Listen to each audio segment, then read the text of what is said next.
പ്രിയമുള്ളവരെ, സുരേഷ് ഗോപി സാറിൻ്റെ ഇന്നലത്തെ ചട്ടമ്പിത്തരം കണ്ട് കേരള ജനത അന്തം വിട്ട് കുന്തം വിഴുങ്ങിയിരിക്കുകയാണല്ലോ.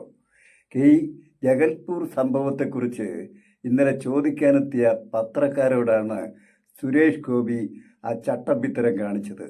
നിങ്ങൾ ആരാണ്? നിങ്ങൾ സൂക്ഷിച്ച് സംസാരിക്കണം, ഞാൻ അക്ഷരം മാറ്റി പറയും. ഇങ്ങനെയൊക്കെ പറയാൻ ഇദ്ദേഹം മഹാരാജാവാണോ? ഒരു സാധാരണ കേന്ദ്ര സഹമന്ത്രിയായപ്പോഴേക്ക് ഒരു വർഷത്തിനുള്ളിൽ ഇദ്ദേഹത്തിൻ്റെ സ്വഭാവം ഇതാണെങ്കിൽ 5 വർഷക്കാലം നമ്മൾ ഇദ്ദേഹത്തെ എങ്ങനെ സഹിക്കും?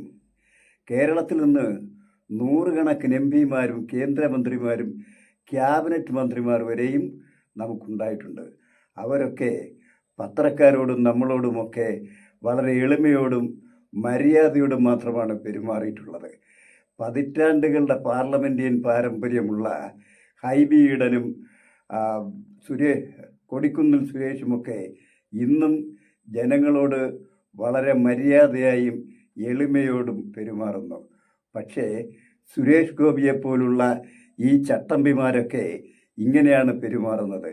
ധാരാളം പണം വാരിയെറിഞ്ഞ് താൻ വലിയ ദാനശീലനാണെന്നും താൻ കാരുണ്യവാനാണെന്നുമൊക്കെ സുരേഷ് ഗോപി അഭിനയിച്ചത് ഇതിനു വേണ്ടിയായിരുന്നു.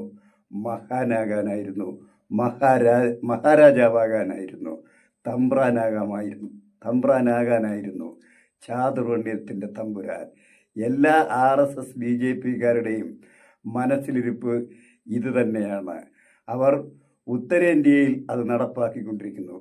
കേരളത്തിൽ അത് നടപ്പാക്കാതിരിക്കാൻ കേരളീയരെ ജാഗ്രത.